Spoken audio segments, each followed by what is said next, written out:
Terima kasih Anda masih bersama kami di Metro Siang. Pemirsa, kali ini kita akan bahas isu yang sedang dibicarakan di tengah masyarakat, di mana dalam beberapa pekan terakhir ini kita dikagetkan dengan sejumlah kasus pelecehan seksual terhadap perempuan yang justru dilakukan oleh oknum dokter di sejumlah rumah sakit. Ada dokter PPDS anestesi di Bandung, Jawa Barat yang memerkosa keluarga pasien, dan ada dokter Obgyn yang melecehkan pasiennya di sebuah klinik di Garut, Jawa Barat.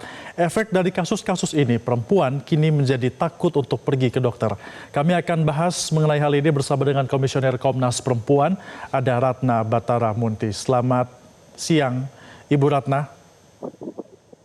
Selamat siang, Mas. Ya, Ibu Ratna, apakah dengan adanya kasus seperti ini, adanya pelecehan seksual dengan sejumlah oknum dokter, apakah akhirnya memang membuat perempuan takut untuk pergi ke dokter, Bu? Ya, pasti akan berkontribusi ya. Jadi ini kan ada ancaman ya, kontribusi kasus-kasusnya terhadap tingkat ancaman bagi perempuan pasien ataupun keluarga pasien ya.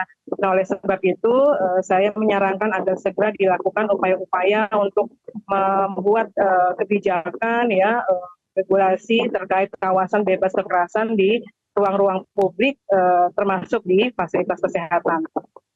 Ya, jadi tidak hanya fokus pada penanganannya, tapi segera melakukan upaya pencegahan sebagaimana dimandatkan di dalam Undang-Undang Nomor 12 Tahun 2022 tentang tindak pidana kekerasan seksual.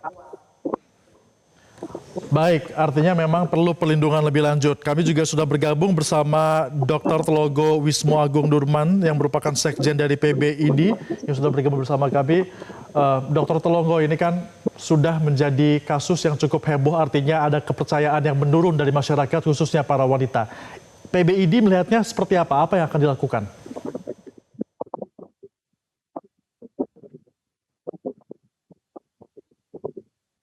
Bisa di-unmute terlebih dahulu suaranya. Oke, baik. Terima kasih.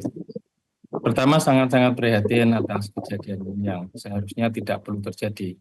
Ada dua hal yang menjadi fokus masalah. Yang pertama adalah SOP. Kenapa ini terjadi? Pasti ada pelanggaran SOP yang tidak dilakukan dengan baik. Yang kedua adalah etika dari perilaku dokter tersebut. Nah, ada dua hal. Yang pertama, SOP itu menjadi tanggung jawab rumah sakit. Bagaimana hal itu bisa terjadi? Termasuk yang di Garut itu menjadi tanggung jawab Vaskes. Kenapa hal itu bisa terjadi?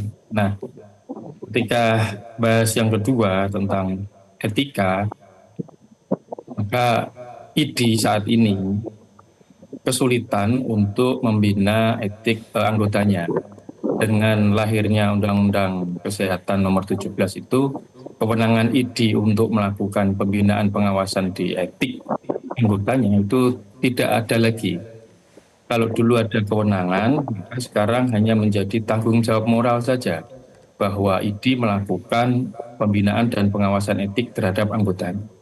Karena ini menjadi tanggung jawab moral, maka tidak menjadi kewajiban bagi anggota untuk ikut serta. Kalau dulu, Mas, etik itu selalu dilakukan oleh ID melalui beberapa cara. Yang pertama, pada saat mengikuti seminar-seminar, itu pasti ada materi etik. Yang kedua, pada saat anggota ID meminta rekomendasi melalui organisasi profesi. Nah, di situ setiap anggota akan ada pemeriksaan, ada 3 hal yang diperiksa. Yang pertama adalah kemampuan fisik dan mental yang dibuktikan dengan surat keterangan sehat. Yang kedua, kemampuan keilmuan dan keterampilan klinis yang dibuktikan dengan ijazah dan sertifikat kompetensinya. Nah, yang terakhir adalah moral dan etika kedokteran. Jika tiga-tiganya itu lolos, maka rekomendasi bisa diberikan kepada anggota tersebut untuk mengurus SIP. Nah, sekarang tidak.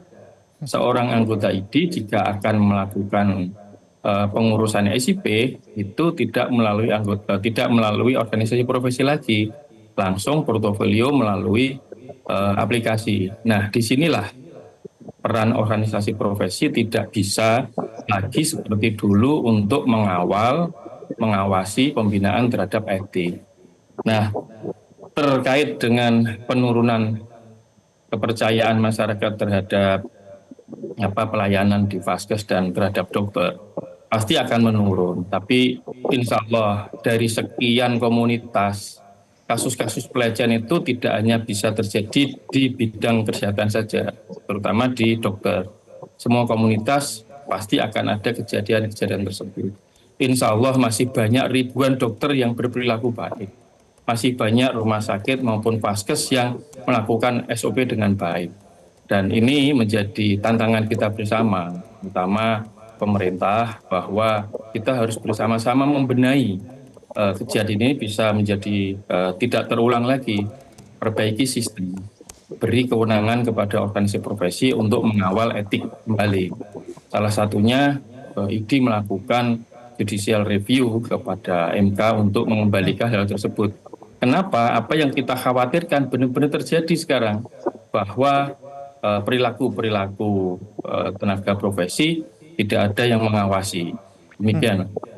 Ya, kalau ternyata tidak bisa diawasi langsung dan juga IDI tidak bisa mengambil kebijakan, lalu bisa tidak IDI mengambil intervensi agar ada upaya yang dilakukan agar memastikan oknum dokter seperti itu yang pelecehan seksual tidak ada lagi? Sampai saat ini IDI tidak memiliki kewenangan itu, maka kita melakukan JR tersebut, Mas. Semoga nanti hakim konstitusi bisa terbuka mata hatinya untuk memberi kembali kewenangan-kewenangan IDI agar bisa mengawal perilaku anggota. Ini tidak hanya di IDI saja, di BPNI, IPI, BDGI, IAI juga kita kesulitan mengontrol perilaku anggota. Baik Pak Tronggo, kita kembali ke Bu Ratna. Ibu Ratna, ini kan perempuan yang menjadi korban atas kasus pelecehan seksual ini kan tentunya menjadi trauma. Nah, apa yang harus dilakukan terhadap korban-korban yang mengalami trauma ini, Bu Ratna? Iya, di dalam undang-undang tindak pidana kekerasan seksual itu diatur ya secara komprehensif hak korban. Hak korban atas perlindungan, atas penanganan dan juga pemulihan ya. Nah, itu harus dipenuhi ya. Jadi diatur ya, ada 4 lembaga layanan yang bisa menyediakan layanan-layanan tersebut ya, layanan pendampingan, pemulihan, penanganan. Jadi setiap korban ataupun siapapun yang melihat mengetahui ada peristiwa TPKS itu bisa melaporkan ya, tidak saja ke polisian tapi ke UPTD PPA ya, itu ada di Dinas Pemberdayaan Perempuan di setiap provinsi, kabupaten, kota. Ya, kemudian ada juga UPT atau UPTD bidang sosial, itu di bawah Dinsos, itu juga di setiap provinsi, kabupaten, kota. Nah, mereka yang menyediakan mulai dari rumah aman, pendampingan, layanan psikolog klinis maupun forensik ya, untuk bisa memeriksa kondisi psikis korban maupun pemulihannya. Dan juga sudah diatur juga adanya lembaga pengada layanan berbasis masyarakat yang ada sebagian tergabung dalam forum pengada layanan berbasis masyarakat, itu juga memberikan pendampingan dan layanan kepada korban. Dan itu harus dipastikan bahwa korban-korban itu bisa mendapatkan hak-hak yang sudah dicantumkan dalam Undang-Undang Tindak Pidana Kekerasan Seksual. Kalau dari catatan Komnas Perempuan, sebenarnya kasus pelecehan seksual di lingkup rumah sakit ini memang baru kali ini terjadi atau memang ada catatan-catatan sebelumnya, Bu Ratna? Ya, ada catatan sebelumnya ya. Jadi ada sekitar 15 ya kasus kekerasan seksual yang dilakukan oleh di fasilitas kesehatan yang melibatkan tenaga medis atau tenaga kesehatan ya. 9 diantaranya dilakukan oleh dokter. Dan kasus kekerasan seksual itu tahun terakhir juga cukup tinggi ya, dilaporkan yang mengadu langsung ke Komnas Perempuan ada 3.166 kasus, dan juga yang dilaporkan oleh lembaga-lembaga pengada layanan berbasis masyarakat jauh lebih tinggi lagi, sekitar 17.305 kasus ya, itu yang sudah dilaporkan di dalam catatan akhir tahun 2024. Dan yang ironisnya 35 kasus diantaranya itu dilakukan oleh tenaga medis dan kesehatan. Dan mungkin kali ini memang dibantu oleh media ya, jadi begitu viral gitu, tapi terkesan bahwa baru kali ini ya, padahal sebenarnya sudah tercatat di beberapa tahun terakhir ini sudah terjadi. Mhm. Ternyata kasusnya bukan hanya dua yang viral ini saja, ada juga kasus-kasus lain yang memang belum terblow up. Nah, Pak Tolongo, ada banyak kasus seperti ini. Langkah selanjutnya yang akan dilakukan akan seperti apa? Apakah memang akan mengajukan judicial review ke tingkat mahkamah atau bagaimana? Iya, kita sangat prihatin ya dengan pengawasan etik saja masih ada kejadian, apalagi kalau tidak ada pembinaan dan pengawasan etik. Dan JR ini sudah kita lakukan, Pak. Jadi nanti kita menunggu sidang berikutnya. Dan saya berharap mungkin juga teman-teman profesi lain, organisasi profesi lain juga berharap bisa mendapatkan kewenangan lagi agar bisa membina dan mengawasi etik anggotanya. Kalau ini dibiarkan, kemungkinan juga akan terjadi banyak laporan-laporan lebih banyak lagi dibanding tahun-tahun kemarin. Ini kan sangat memprihatinkan. Dan ini menjadi tanggung jawab bersama. Bagaimana kita bisa memperbaiki sistem ini agar masyarakat dapat mendapatkan pelayanan itu yang aman. Kalau tidak aman, pasti trust terhadap Vaskes akan turun. Dan ini sangat merugikan masyarakat kembali yang seharusnya mendapatkan pelayanan sesuai standar menjadi tidak. Dalam judicial review itu yang akan dituntut oleh ID apa, Pak Tolongo? Yang pertama kewenangan mengenai rekomendasi. Kuncinya kan di rekomendasi tersebut, Pak. Dengan melalui rekomendasi dari ID, dari organisasi profesi, maka kita bisa menilai apakah anggota ini layak untuk praktek atau tidak dari pemeriksaan tiga hal tadi, kemampuan fisik dan mental, kemampuan keilmuan dan keterampilan, dan etika. Kemudian mengenai pendidikan berkelanjutan, ini juga kita minta untuk dikembalikan ke profesi yang selama ini kan dikelola oleh Kementerian Kesehatan, yang kita menilai bahwa pendidikan berkelanjutan ini tidak sesuai dengan keilmuan karena dari bidan, dokter, perawat ini dijadikan satu sehingga tidak pas. Kalau nanti dikembalikan kepada organisasi profesi, kita akan mendapatkan ilmu sesuai dengan profesi masing-masing. Baik, artinya ID mengharapkan ada kewenangan itu kembali lagi kepada ID agar pengawasannya bisa lebih baik. Nah, saya mau ke Bu Ratna terakhir. Bu Ratna, apa yang Ibu Ratna atau Komnas Perempuan rasa harus dilakukan sehingga nanti ke depan para perempuan ini tidak trauma lagi, tidak takut lagi untuk dapat ke dokter dan kepercayaan terhadap rumah sakit itu kembali lagi di mata perempuan? Iya, ya pertama harus benar-benar menegakkan undang-undang yang secara khusus sudah mengatur ya untuk tindak pidana kekerasan seksual ini, dan undang-undang cukup komprehensif ya, mengatur mulai dari pencegahan, penanganan, perlindungan hingga pemulihan. Nah, itu harus konsisten ditegakkan. Salah satunya misalnya dengan membuat regulasi kawasan bebas kekerasan ya, dan upaya-upaya untuk pencegahan tersebut ya, seperti yang dilakukan oleh Permendikbudristek itu kan sudah mengeluarkan pencegahan dan penanganan TPKS di kampus-kampus atau satuan pendidikan ya. Nah, saya kira Kemenkes juga mungkin baik juga melakukan upaya yang serupa ya untuk pencegahan dan penanganan di lingkungan kesehatan ya. Nah, yang kedua juga sangat penting untuk kita menyasar pada akar masalah terjadinya kekerasan seksual ini, yang itu terutama adalah karena adanya relasi kuasa yang timpang ya antara laki-laki dan perempuan atau disebut relasi gender, yang itu masih sangat eksis ya sebagai nilai-nilai atau cara pandang di masyarakat ya.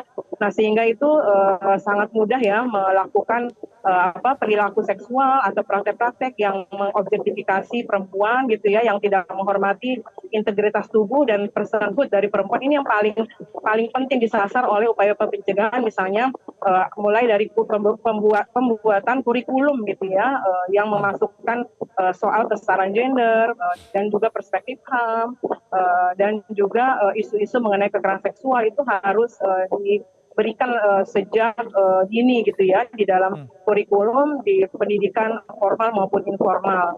Nah, kemudian juga menjalankan ya berbagai regulasi yang sudah ada ya, ini terutama negara yang pemerintah dalam hal ini sudah meratifikasi konvensi segala bentuk diskriminasi terhadap perempuan ya melalui Undang-Undang tahun nomor 7 tahun 1984 itu sebenarnya sudah menegaskan bahwa setiap negara meratifikasi dalam hal ini pemerintah Indonesia harus melakukan langkah-langkah upaya-upaya yang tepat untuk menghapus segala prasangka, kebiasaan dan praktek ya yang didasarkan atas inferioritas atau superioritas salah satu jenis kelamin.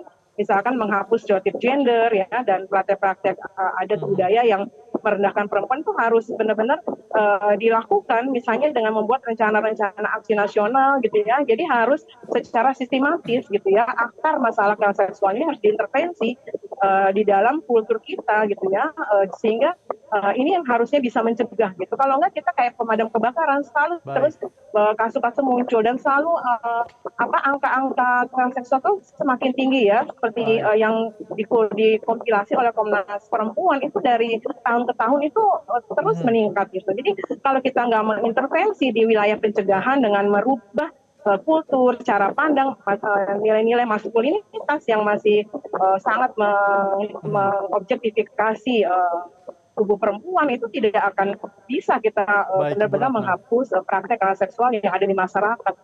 Ya, nah, jadi pasal 5 konvensi yang tadi Anda katakan terus meningkat setiap tahunnya, pelecehan seksual terhadap perempuan ini tidak terus meningkat dan selalu menurun seiring dengan pendidikan dan juga peningkatan dari pengawasan yang dilakukan dari pemerintah. Terima kasih Ratna Batara Munti, Komnas Perempuan dan juga Dr. Telongo Wismo Agung, Sekjen PBID sudah bergabung bersama kami dalam Metro Siang. Jelajahi cara baru mendapatkan informasi. Download Metro TV Extend sekarang.